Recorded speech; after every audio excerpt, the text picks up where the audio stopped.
Assalamualaikum warahmatullahi wabarakatuh. Kembali bersama saya Ya Rohmana. Kita lanjutkan bahasan teori ekonomi mikro, sekarang bab elastisitas gitu ya. Nah, elastisitas harga permintaan adalah ukuran responsivitas kuantitas yang diminta terhadap perubahan harga.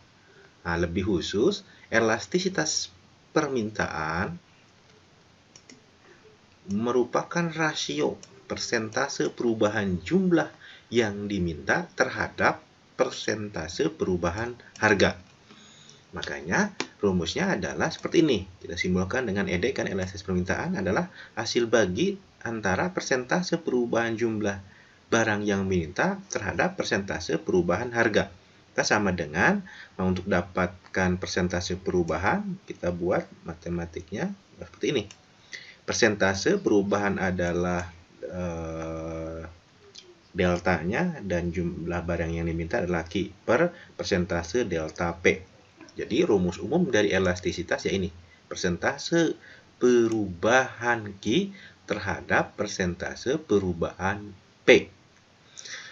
Nah, rumus lanjutan dari sini, maka boleh kita lakukan hal yang sama seperti ini, bahwa ED sama dengan delta Q per Q dibagi delta P per P. Nah, kemudian kita sederhanakan kembali menjadi seperti ini, yang sering kita pakai yang ini kan, ED sama dengan delta Q per delta P dikali P per Q. Nah, rumus elastisitas yang sering kita pakai yang ini ya, di mana Q adalah jumlah barang yang diminta dan P adalah harga produk. Atau kalau kita infuskan yang ini, maka akan menjadi 1 per delta P dibagi delta Q. Kalau di sini kan delta Q per delta P, kalau di sini delta P per delta Q, makanya 1 per itu dikali P per Q. Nah, karena diketahui bahwa delta P per delta Q itu sama dengan slope, maka elastisitas boleh dihitung juga dengan rumus 1 per slope dari fungsi permintaan dikali P per Q. Itulah beberapa alternatif rumus elastisitas. Yang paling umum ini, kemudian yang ini. Oke, kita lanjutkan. Nah, ada beberapa macam elastisitas, sudah kita bahas di pengantar sebenarnya. Ada permintaan yang bersifat elastis lebih dari satu, artinya ketika harga berubah, perubahan kuantitas lebih besar daripada perubahan harga. Nah, contoh di sini, ketika harga naik 10%, kuantitas turun 20%, maka elastisnya sama dengan 2. Nah, kalau 2 kan lebih dari 1, sehingga itu elastis. Nah, yang kedua, permintaan inelastis. Kalau inelastis kan kurang dari 1. Jadi perubahan harga lebih besar daripada perubahan Q. Makanya ketika ini naik harga 10%, yang diminta turunnya 5%, maka hasilnya 0,5. Nah, kalau uniter berarti kan proporsi kenaikan kuantitas sama dengan proporsi kenaikan harga, sehingga hasilnya sama dengan 1 ya. Dan kalau elastisitas sempurna berarti dia berbentuk horizontal gitu kan, berapapun kuantitas yang diminta, mungkin 1, Q2 dan seterusnya, harganya sama. Sedangkan yang inelastis sempurna, dia pada harga berapapun P1, P2, kuantitas yang diminta adalah tetap. Itulah beberapa jenis elastisitas gitu ya, dan teman-teman sudah pada tahu. Lanjut, elastisitas harga permintaan sebagai nilai absolut, nilai mutlak ya. Jadi elastisitas harga permintaan selalu merupakan angka negatif. Ini mencerminkan bahwa fakta kemiringan kurva permintaan negatif yang sesuai dengan hukum permintaan. Para ekonom hanya menggunakan nilai absolut dari elastisitas harga permintaan yang dihitung. Misal, jika ED sama dengan min 2, kita dapat mengambil nilai absolut dari min 2, sehingga ditulisnya tanda mutlak kan, itu kan pagar berdiri itu kan. min 2. Artinya boleh disebut bahwa elastisnya adalah 2. Gitu. Apa makna koefisien elastis ED sama dengan 2? Nah, kalau di makna si min itu dipakai ya. Nah, tanda min berarti dia berlawanan arah. Gitu. Ini buktinya. Nah, oke, jadi ketika ED sama dengan min 2, maknanya adalah yang pertama boleh diartikan seperti ini. Untuk setiap kenaikan 1% harga, maka kuantitas yang diminta akan turun 2% dan sebaliknya. Lihat, ketika harga naik, maka ininya harus turun. Kenapa? Alasannya karena ya tadi ininya negatif elastisitasnya. Jadi harus berlawanan arah. Ketika ini naik, maka yang di sebelah sini harus turun. Contoh, untuk setiap penurunan harga 1%, kuantitas yang diminta adalah meningkat sebesar 2%. Dari mana 2%? Ya dari sini, kan 1 dikali 2 adalah 2. Gitu ya. Dan kenapa satuannya persen? Karena elastis itu satuannya sudah menjadi persen. Apapun harganya mau rupiah, mau dolar, kuantitasnya mau unit, mau ekor, dan seterusnya. Kalau sudah menjadi elastisitas, maka menjadi persen. Gitu ya. Oke. Contoh yang kedua. Pemaknaan dari ED sama dengan min 2. Jika harga naik 5%, nah ini ketika naik, maka kalau negatif, maka kuantitas yang diminta akan turun. Nah, turun berlawanan arah. Tapi kalau nilainya positif, teman-teman, kalau ini naik, ini pun harus naik. Kalau di sininya turun, maka di sininya pun harus turun. Kalau nilai elastisnya positif ya, kebetulan ini negatif, makanya berlawanan arah. Nah, kalau harga naik 5%, maka kuantitas yang diminta akan turun sebesar 10%. Dari mana 10%? Dari 5 dikali angka koefisien elastisitasnya 2, maka 5 kali 2 adalah 10. Gitu. Jadi kalau Anda misalkan angka di sininya adalah 15%, misalkan ya, maka Anda harus dikalikan ke angka koefisien elastisitas, maka dampaknya adalah 30%. Kira-kira seperti itu ya, bisa dipahami. Kita lanjutkan. Nah, ada beberapa faktor penentu dari elastisitas. Yang pertama, tersedianya barang substitusi yang terdekat. Nah, barang dengan substitusi terdekat cenderung memiliki permintaan yang lebih elastis karena mempermudah para konsumen untuk mengganti barang tersebut dengan yang lain. Contoh, margarin dengan mentega. Kenaikan harga mentega sedikit saja jika harga margarin tetap akan mengakibatkan jumlah mentega yang diminta akan turun drastis. Jadi semakin banyak barang substitusinya, maka semakin elastis. Semakin sulit barang penggantinya, maka semakin tidak elastis. Kira-kira seperti itu. Jadi kalau Anda ingin tidak tergantikan, kalau jadi individu ya, maka harus jadi barang yang susah untuk digantikan. Jadi orang yang dibutuhkan berarti susah penggantinya, ya. Berikutnya, faktor yang kedua adalah kebutuhan versus kemewahan. Kebutuhan cenderung memiliki permintaan yang inelastis, ya kan? Kalau Anda butuh misalkan sembako kan itu elastis, tidak peka mau harganya naik. Kalau sembako, ibu-ibu pasti membeli. Sebaliknya, kalau kemewahan itu lebih elastis, gitu. Contoh, ketika biaya berobat ke dokter meningkat, orang tidak akan segera dramatis mengubah frekuensi mereka ke dokter, meskipun tidak sesering sebelumnya. Jadi kalau berobat ya cenderung inelastis. Nah, beda dengan harga mobil yang meningkat. Kalau harga mobil adalah kemewahan, maka jumlah permintaannya akan turun banyak.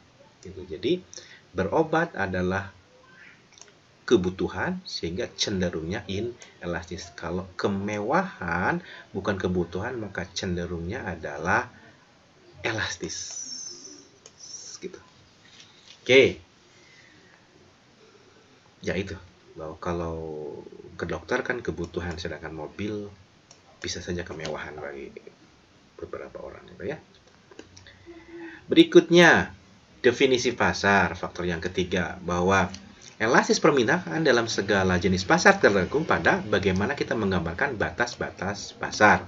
Pasar yang terdefinisi sempit cenderung memiliki permintaan yang elastis dibandingkan dengan terdefinisi luas karena lebih mudah menemukan substitusinya barang yang dijadikan secara sempit. Contoh, makanan adalah kategori luas, maka memiliki permintaan yang inelastis karena tidak ada barang substitusi untuk makanan. Tapi kalau es krim, sebuah kategori yang sempit, memiliki permintaan yang lebih elastis karena mudah untuk menggantikan dengan pencuci mulut yang lainnya misalkan ya. Berikutnya adalah rentang waktu. Barang yang cenderung memiliki permintaan lebih elastis selama kurun waktu yang lebih panjang. Jadi singkatnya adalah dalam jangka pendek, ya, pendek,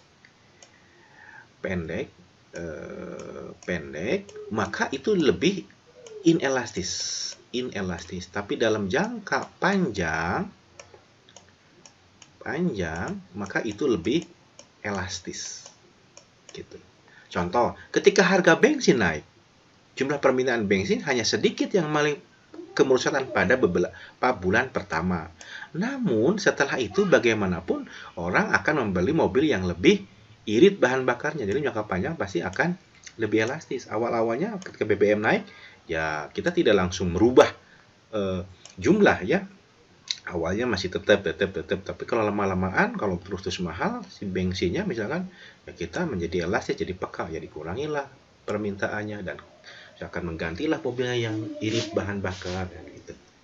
Oke, berikutnya perhitungan koefisien elastisitas. Ada dua kan yang sudah kita bahas di pengantar. Ada elastisitas titik dan ada elastis dua titik atau elastisitas busur, arch, ya. Nah, elastisitas kan rumusnya delta Q per delta P per P, atau yang tadi kan delta Q per delta P gitu kan, dikali P per Q juga boleh seperti ini kan. Nah, yang elastis busur berarti kan di antara dua titik maka menggunakan rata-rata gitu. Rata dari P1 ditambah 2 dan Q1 ditambah Q2. Maka rumusnya ED sama dengan delta Q per Q per delta P per P, atau ED sama dengan delta Q per delta P per Q, di mana si Q-nya itu adalah penjumlahan dari Q1 dan Q2, sedangkan P-nya juga sama penjumlahan dari P1 dan P2. Itu kalau untuk busur. Kalau ini kan tidak satu titik gitu, di P1 saja ya. Beri contohnya ya. Oke, terima kasih. Contohnya adalah diketahui fungsi permintaan produk adalah Q sama dengan 120 min 10P. Yang pertama, tentukan koefisien elastisitas permintaan dari P sama dengan 8 ke P sama dengan 10. Dan yang kedua dibalik sekarang, dari P10 ke P8. Nah, kita coba yang A, kita jawab ke sini, coba bareng-bareng. Koefisien elastis permintaan dari P sama dengan 8 ke P sama dengan 10. Sekarang dari P8 ke P10. Nah, nanti kita dibalik gitu ya, dari P10 ke P8 ini. Kita satu-satu dulu. Nah, saat P sama dengan 8, maka Q-nya adalah, masukkan saja ke persamaan ini kan ya, ke persamaan fungsi soal. Maka 120 min 10 kali 8 sama dengan 40. Kemudian naik P-nya sama dengan 10. Pada saat P10 maka Q sama dengan, masukkan ke fungsi sehingga diperoleh Q-nya 20. Maka berarti kan delta Q-nya adalah, Q-nya kan yang ini kan, berarti kan 20 min 40. Berarti kan, maka masukkan ke sini, berarti kan 20 min 40, sedangkan P-nya adalah dari sini 10 dikurangi 8. Berarti kan 10 kuring 8 dikali P per Q, P-nya yang 8, Q-nya yang 40, sama dengan 20 min 40, hasilnya adalah min 20, dan 10 dikurangi 8 adalah 2, dikali 8 per 40 sama dengan min 160 per 80, hasilnya adalah min 2. Jadi elastisitas dari P8 ke P10 dengan fungsi ini, maka hasilnya adalah min 2. Nah, sekarang dibalik. Bagaimana koefisien elastis permintaan dari P10 ke P8. Sekarang kita balik apakah hasilnya sama dengan min 2. Ternyata ketika dibalik, ketika P sama dengan 10 kan kita tahu bahwa tadi Q-nya adalah sama dengan ini. Cuma dibalik sekarang. Dan saat P-nya 8, maka Q-nya adalah 40. Sehingga kita masukkan ke rumusnya ED sama dengan delta Q per delta P, P per Q. Maka sekarang Q-nya adalah 40 min 20. Berarti kan 40 min 20 ke sini kan. Sedangkan P-nya dibalik sekarang dari 8 dikurangi 10. Maka hasilnya adalah ini 20 dan ini adalah min 2. Kalikan 10 per 20. Sekarang kan P-nya yang 10. Dan Q-nya yang 20. Hasilnya 200 per min 40 dan hasilnya min 5. Ternyata ketika dibalik hasilnya berbeda gitu ya, hasilnya berbeda antara elastisitas dari P8 ke P10 dengan P10 ke P8. Nah, karena hasilnya tidak sama ketika dibalik, maka disarankan menggunakan elastisitas busur. Sehingga nah, makanya pertanyaan yang kedua yang B, koefisien elastis permintaan dari P saat P sama dengan 8 ke P sama dengan 10 dan dari P10 ke P sama dengan 8 dengan menggunakan titik tengah atau busur. Maka hasilnya seperti ini. Nah, kalau dengan dengan metode titik tengah atau busur, hasilnya ternyata sama, teman-teman. Min 3 dan min 3. Dan ini buktinya, teman-teman nanti dipelajari ya. Jadi delta Q-nya adalah 20 min 40, delta P-nya 10 min 8, sedangkan yang ininya sekarang ditambahkan. P-nya 8 ditambah 10, dan Q-nya sekarang ditambahkan 20 per 20 tambah 40, hasilnya 60. Gitu ya. Kemudian dijumlahkan hasilnya min 130 dibagi min 360 dibagi 120, hasilnya sama dengan 3. Dan untuk dari P10 ke P8, kalau tadi kan dari P8 ke P10, hasilnya ternyata sama. Oke, itu saya pikir bisa nanti teman-teman dipelajari lagi di rumah, dicatat silahkan ya proses ininya. Hasilnya sama, silahkan diperhatikan. Oke, nanti diresume lah bagus ya. Takut video ini tidak terlalu jelas, kalau makanya disarankan dilihat, kemudian diresume dan dipelajari kembali. Nah, soal yang ketiga adalah tentukan koefisien elastis permintaan pada saat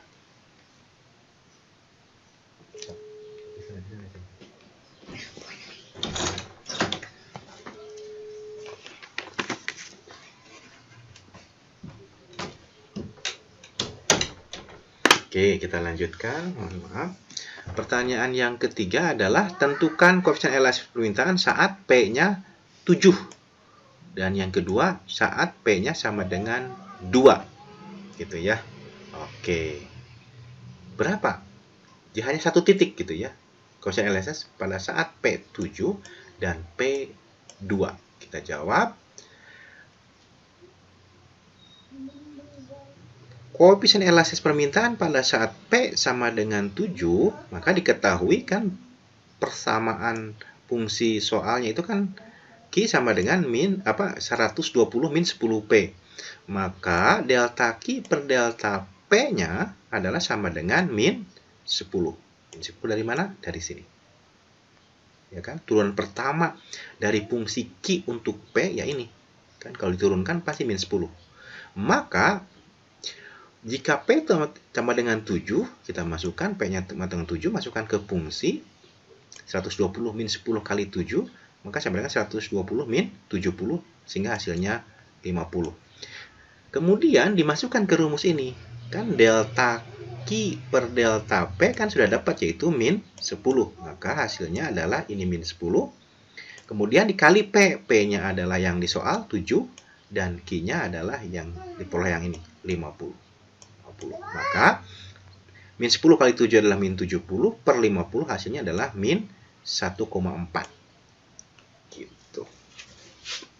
Atau Anda bisa pakai rumus yang inverse-nya gitu, cuman harus merubah dulu yang ini gitu kan.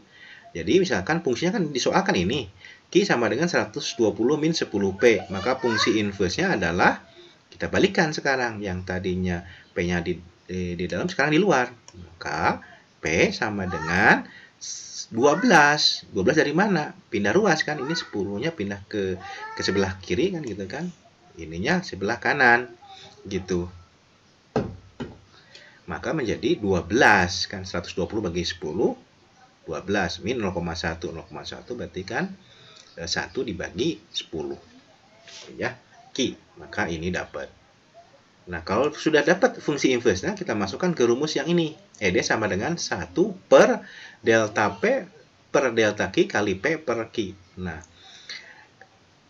derivatif fungsi dari ini adalah ini. Kan? Min 0,1.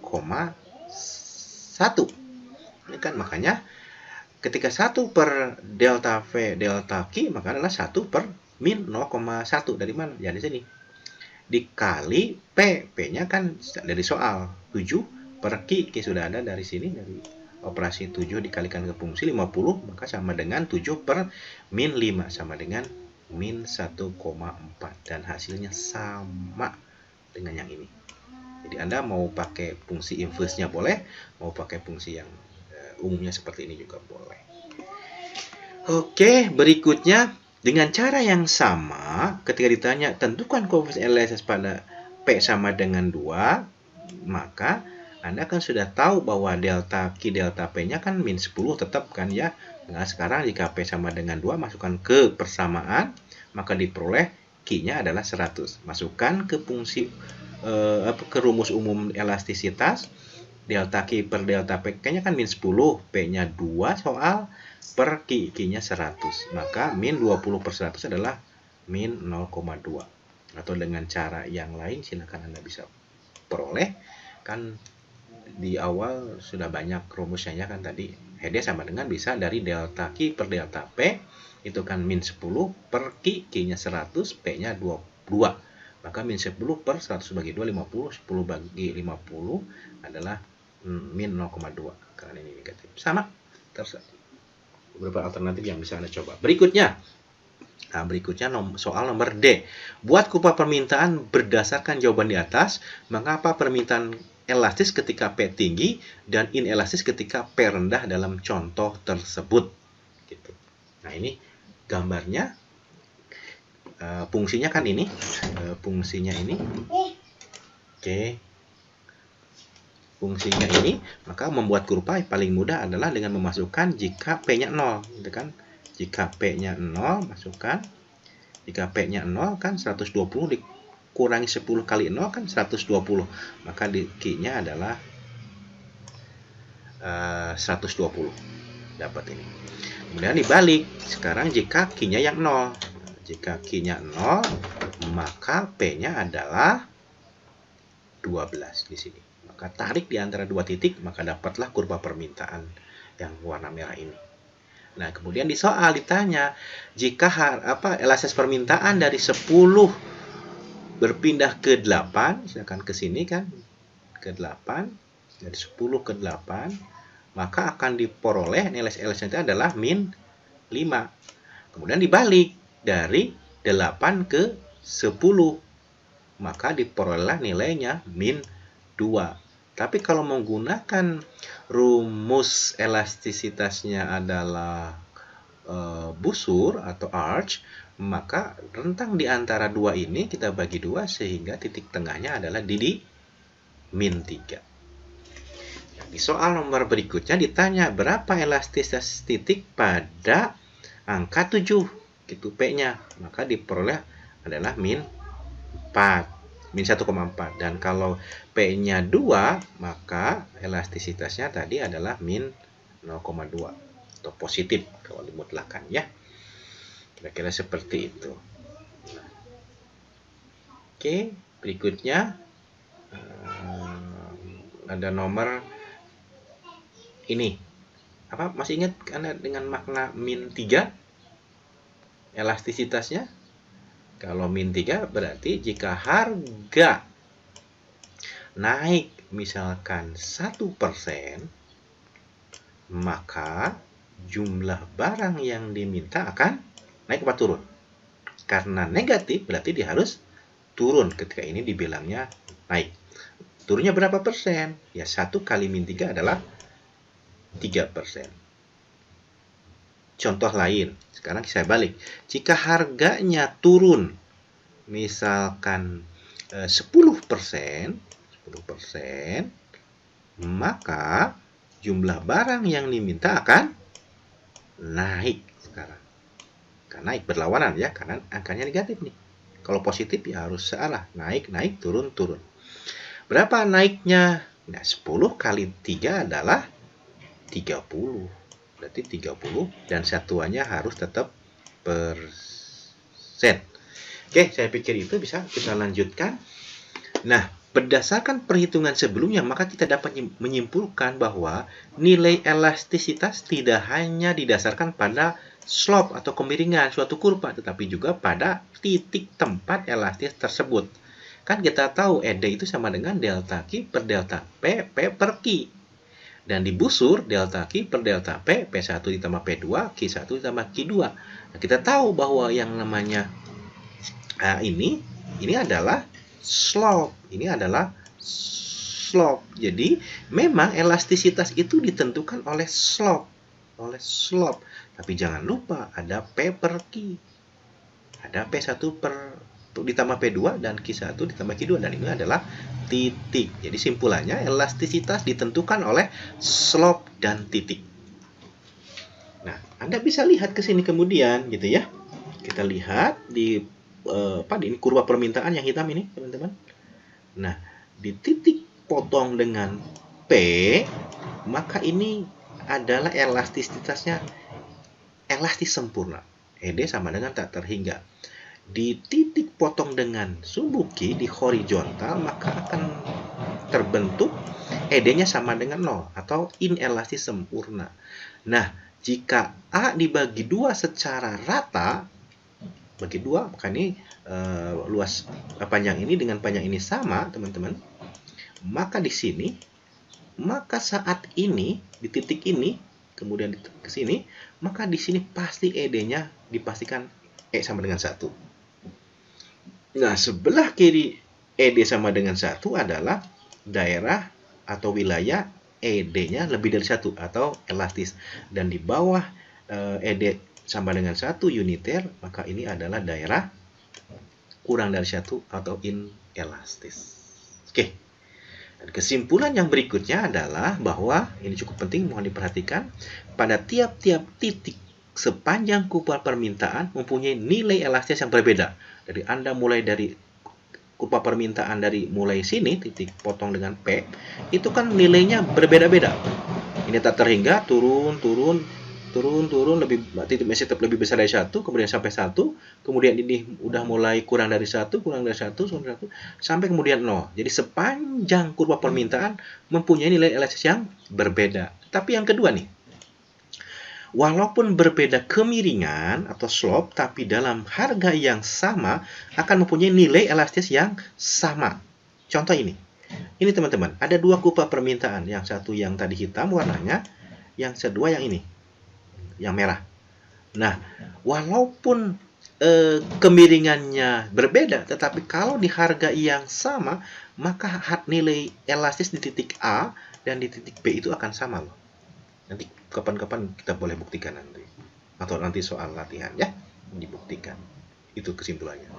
Berikutnya, elastisitas yang kedua yang akan, kalau tadi elastisitas harga, sekarang elastisitas pendapatan. Elastisitas pendapatan mengukur seberapa besar persentase perubahan jumlah barang yang diminta jika terjadi perubahan pada pendapatan konsumen. Jadi, elastisitas pendapatan dari permintaan yaitu rasio perubahan relatif jumlah barang yang diminta per unit waktu terhadap perubahan relatif pada pendapatan. Makanya rumusnya EI, kita simbolkan EI ya, elastis income I itu dari income, adalah persentase perubahan jumlah yang diminta per persentase perubahan pendapatan. Nah, untuk memaknakan secara matematik, maka buatlah seperti ini, persentase delta. Delta kan perubahan, persentase delta perubahan jumlah Q. Makanya persentase delta Q per persentase perubahan delta pendapatan, makanya delta I. Nah, dari rumus umum ini kemudian kita bisa lebih paham lagi ke rumus yang sering kita pakai ini, bahwa EI sama dengan delta Q per delta I per Q. Atau Anda juga boleh EI sama dengan delta Q per delta I per Q per I. Atau Anda boleh juga delta Q per Q dikali I per delta I. Semua ini adalah hasil penyederhanaan dari ini. Oke, silakan Anda bisa catat nanti. Nah, ada hubungan antara jenis barang dengan elastis pendapatan. Jika nanti si EI-nya nilainya positif atau lebih besar dari 0, maka dia termasuk barang normal. Tapi kalau nanti EI-nya angkanya negatif, maka dia berarti barang inferior. Dan kalau nanti EI-nya rentang antara 0 sampai 1, berarti kan nilainya positif, tapi 0 sampai 1, maka dia berarti barang kebutuhan pokok. Dan kalau nanti EI-nya, elastic income-nya lebih dari 1, maka dia termasuk barang mewah. Oke? Contohnya nih. Contoh, jika seorang pegawai pendapatannya $300 per bulan, mampu meminta pembelian barang X sebanyak 10 unit. Ketika pendapatannya naik menjadi 350, dia mampu membeli 12 unit sekarang. Pertanyaannya, tentukan koefisien elastisitas pendapatannya, termasuk jenis barang apa itu dan bagaimana maknanya. Oke, udah kita buat. Maka EI sama dengan delta Q per delta I per Q. Berarti kan delta Q-nya 12 min 10 per delta I-nya 350 min 300 dikali I-nya 300 dan Q-nya 10. Maka 600 per 500 adalah 1,2. Dan positif nilainya. Makanya saat EI sama dengan 2 dan itu bernilai positif, berarti si X termasuk kategori barang normal. Dan lagi karena koefisiennya lebih dari 1, maka dia juga termasuk barang mewah. Kan tadi deket ini lebih dari 1 mewah. Dan karena dia boleh nilainya positif, berarti juga dia boleh normal. Oke, bisa ya. Apa maknanya kalau 1,2 itu? Sama seperti makna di koefisien elastisitas harga. Maka kita bisa maknakan, karena ini pendapatan, berarti jika pendapatan konsumen naik 1%, maka jumlah yang diminta akan naik 1,2%. Dari mana 1,2? Ya, 1 dikalikan koefisien ini. Dan ininya naik, teman-teman, maka di sininya pun akan meningkat. Berarti naik, meningkat, karena apa? Karena nilainya positif. Kalau dianya negatif, ketika ini dibilang naik, ini harus menurun loh. Atau kalau di sini bilang menurun, kalau di sini harus bilang meningkat kalau dianya negatif.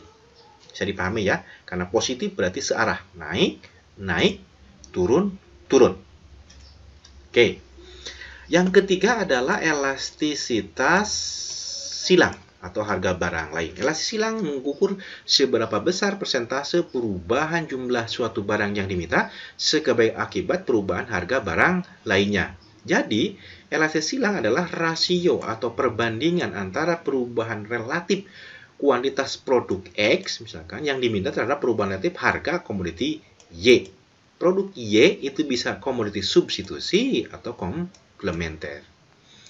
Rumusnya adalah seperti ini. Elastisitas silang adalah persentase perubahan jumlah produk X yang diminta per persentase perubahan harga produk X. Makanya model matematiknya adalah persentase delta QX per persentase delta PY. Di mana QX adalah jumlah produk X, sedangkan PY berarti kan P kan price untuk harga Y. Nah, dari rumus ini kemudian kita bisa buat penyederhanaannya menjadi rumus ini yang sering kita pakai.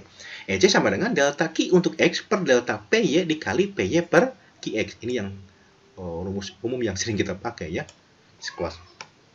Nah, hal yang sama bisa juga dipakai rumus ini, yaitu EC sama dengan delta QX per delta PY per QX per PY. Atau Anda juga boleh menggunakan rumus ini, EC sama dengan delta QX berdelta, bukan delta, EC sama dengan delta QX per QX dikali PY per delta PY. Juga Anda boleh pakai. Oke, di mana delta Q per delta P adalah derivatif dari fungsi permintaan. Misalkan Qx sama dengan A min B P ditambah C I ditambah D PY, maka derivatif dari fungsi X untuk PY, untuk khusus PY ya, untuk PY maka adalah sama dengan D. Lihat, untuk PY kan ini. Makanya wajar hasilnya adalah D. Karena khusus untuk PY. Oke. Nah, ketentuannya mau main di luar. Ya. Nah, ketentuan hubungan jenis barangnya adalah kalau nanti EC-nya positif, maka dia barang substitusi. Nah, kalau lihat dari sini teman-teman, kalau ini positif nih, lihat positif. Ini berarti dia barang substitusi loh. Gitu ya. Tapi kalau nanti EC-nya negatif hasilnya berarti dia barang komplementer. Dan kalau nanti hasilnya 0, berarti dia barangnya netral, tidak komplementer, tidak substitusi. Oke? Oke, keterangannya kalau substitusi berarti kenaikan harga barang Y akan menyebabkan kenaikan kuantitas barang X yang diminta. Dan sebaliknya. Gitu ya, kalau substitusi. Jadi karena kenaikan harga barang Y, maka menyebabkan kenaikan kuantitas barang X karena mengganti kan, diganti. Kalau ini karena naik mahal tidak mampu dibeli, maka ganti dengan barang yang lain yang itu X. Nah, kalau komplementer, kenaikan harga barang Y akan menyebabkan penurunan kuantitas barang X yang diminta gitu. Karena melengkapi. Kalau gara-gara kenaikan kan barang Y-nya tidak mampu dibeli, kalau tidak mampu dibeli ya wajar si X-nya pun tidak dibeli. Gitu, diturunkan permintaannya ya. Oke. Contoh, penurunan harga Y dari 2 menjadi 1,5 menjadikan terjadinya penurunan permintaan produk X dari 25 ke 20, maka berapa koefisien elastisitasnya dan termasuk barang apa itu? Maka EC sama dengan delta QX per delta PY, PY per QX sama dengan delta QX kan 20 min 25. Hasilnya adalah 5 dan delta PY-nya adalah 1,5 min 2 adalah min 0,5 dikali 2 per 5 sama dengan 10, ininya min 12, hasilnya adalah 0,8 dan ini hasilnya adalah positif. Dan Anda tahu kalau positif berarti dia barang substitusi. Clear saya pikir, kita lanjutkan. Nah, ini sebenarnya yang tadi ya. Yang tadi walaupun berbeda kemiringan, mau di titik A atau di titik B, tapi di harga yang sama, maka elastisitas titiknya di A dan di B adalah sama. Tetapi di kurva 1 dengan harga yang berbeda-beda, maka akan menghasilkan elastisitas yang berbeda juga. Oke, berikutnya yang cukup penting adalah hubungan antara elastisitas dengan total revenue, total pendapatan. Bagi produsen, analis elastisitas sudah dapat mengidentifikasi karakteristik barang yang diproduksi.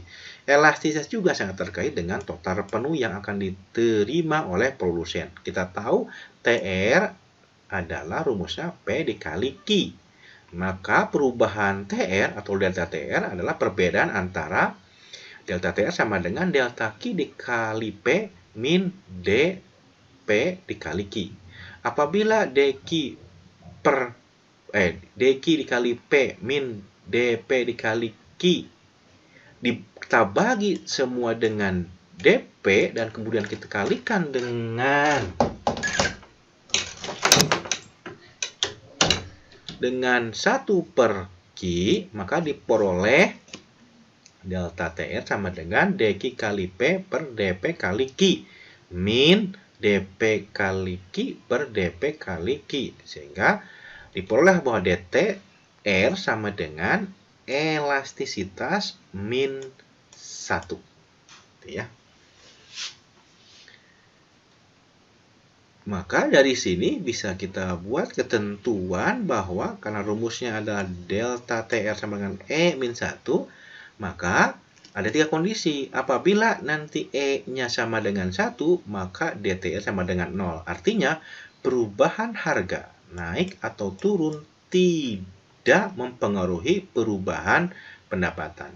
Yang kedua, jika nanti E-nya sama lebih dari 1, maka delta TR-nya positif. Artinya, apabila harga naik, maka TR akan turun. Dan apabila harga diturunkan, maka TR akan naik.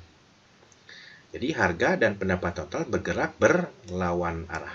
Sedangkan yang ketiga, kalau E-nya sama dengan 1, maka delta TR-nya adalah negatif. Artinya, apabila harga dinaikkan, maka TR juga akan naik.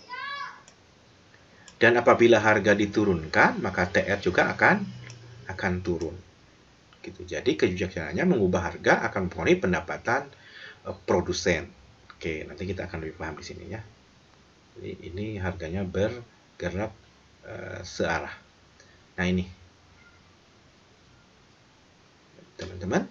Jadi kalau Anda di elastisitas lebih dari 1, Anda melakukan kebijakan, misalkan P-nya dinaikkan, maka TR-nya akan turun. TR-nya turun. Dan sebaliknya, jika P-nya diturunkan, justru TR-nya akan naik. Gitu, akan naik. Jadi berlawanan arah kalau ini. Dan kalau di elastis sama dengan 1, tetap. Karena dia TR-nya sudah paling maksimum ini. TR maksimum. Gitu, TR max. Gitu ya. Sedangkan kalau elastisnya kurang dari 1, inelastis, jadi kalau produsen coba-coba menaikkan harganya, maka yang terjadi TR-nya akan naik. Kalau dia barangnya barang inelastis ya, tidak peka terhadap pergerakan. Nah, kalau sebaliknya jika P-nya diturunkan, justru TR-nya akan turun juga. Jadi dia searah. Gitu. Lihat saja dampaknya ke TR gitu kan. Ini kan kalau diturunkan justru dia akan naik gitu kan ke sini. Ini tetap. Kalau kemudian kalau yang sebaliknya, kalau di elastis kurang dari 1, inelastis, jika dinaikkan, nah dia akan naik ke sini. Jadi yang dituju adalah daerah sini. E sama dengan 1, karena ini sudah titik maksimum. Hal yang sama juga bisa dilihat di sini, teman-teman. Dan cukup penting ini, mohon diingat bahwa MR, marginal revenue, adalah sama dengan P dikali 1 ditambah 1 per elastisitas. Dan kalau dibalik, berarti P juga Anda bisa lihat, teman-teman, P sama dengan MR, ya kan? Pindah ruas kan? MR per, yang ini pindah ruas ke sebelah kanan. Sorry, ke sebelah kiri, ke sini, menjadi pembagi. Ya kan? Jadi MR sama dengan, P sama dengan MR per, dalam kurung, 1 ditambah 1 per E, kurung tutup. Nah, ini rumus untuk P-nya, hasil inverse dari MR sama dengan P dikali 1 ditambah 1 per ED. Oke, berikutnya elastis penawaran. Prinsipnya sama dengan elastis permintaan, hanya sekarang sudut pandangnya di penawaran. Gitu. Elastis penawaran mengukur responsivitas perubahan jumlah barang yang ditawarkan terhadap perubahan tingkat harga. Misalnya, ketika harga produk seperti minyak meningkat, pemasok akan meningkatkan kuantitas yang ditawarkan. Tetapi seberapa banyak, apakah kuantitas yang disediakan itu akan meningkat banyak atau sedikit, nah, itu penawaran. Nah, faktor-faktor yang menentukan elastis penawaran, kalau yang kurang elastis, kurang peka adalah kalau sulit untuk meningkatkan produksi dengan biaya satuan konstan. Kalau yang lebih elastis, mudah meningkatkan biaya dengan satuan yang konstan. Jadi kalau ini kesulitan meningkatkan, kalau ini mudah meningkatkan produksi gitu ya, maka pasti lebih elastis. Yang kedua, pangsa pasar yang besar itu akan untuk inputnya itu sulit, elastis gitu ya. Tapi kalau pangsa pasarnya kecil dari input itu akan lebih elastis. Penawaran pasokan global itu akan kurang elastis, kalau penawaran lokal lebih elastis. Jangka pendek lebih kurang elastis, jangka panjang lebih elastis. Rumusnya sama gitu ya, persentase perubahan relatif jumlah barang ditawarkan terhadap perubahan relatif harga. Makanya persentase delta Q per persentase delta P, delta Q per delta Q per delta P per P gitu ya. Ini juga sama, jenis LS penawarannya ada yang bersifat elastis lebih dari satu gitu. Jadi persentasenya kenaikan harga lebih rendah daripada persentase kenaikan kuantitas. Gitu ya. Ininya hanya 10, ini 20. Dan biasanya dimulai dari sini, dari kurva vertikal di P gitu ya. Yang elastis dia biasanya di sini teman-teman, dari sini memotong sumbu Q. Yang unitary dari 0. Yang ini elastis sempurna ke sini, ini elastis sempurna ke sana sama. Makanya kalau dibuat rangkumannya seperti ini kurvanya. Jadi kalau kurva penawarannya mulai dari 0 bisa diprediksi itu elastisnya sama dengan 1. Kalau dia mulai dari titik potong dengan price P, maka dia bisa lebih dari 1. Dan kalau dia penawarannya mulai dari titik potong dengan kuantitas di horizontal, maka dia inelastis kurang dari 1. Dan kalau dia vertikal, maka dia P-nya sama dengan 0. Dan kalau dia horizontal, maka tak terhingga. Kira-kira seperti itu ya. Oke, ini kesimpulannya. Terima kasih. Kita jumpa lagi di pertemuan berikutnya. Assalamualaikum warahmatullahi wabarakatuh.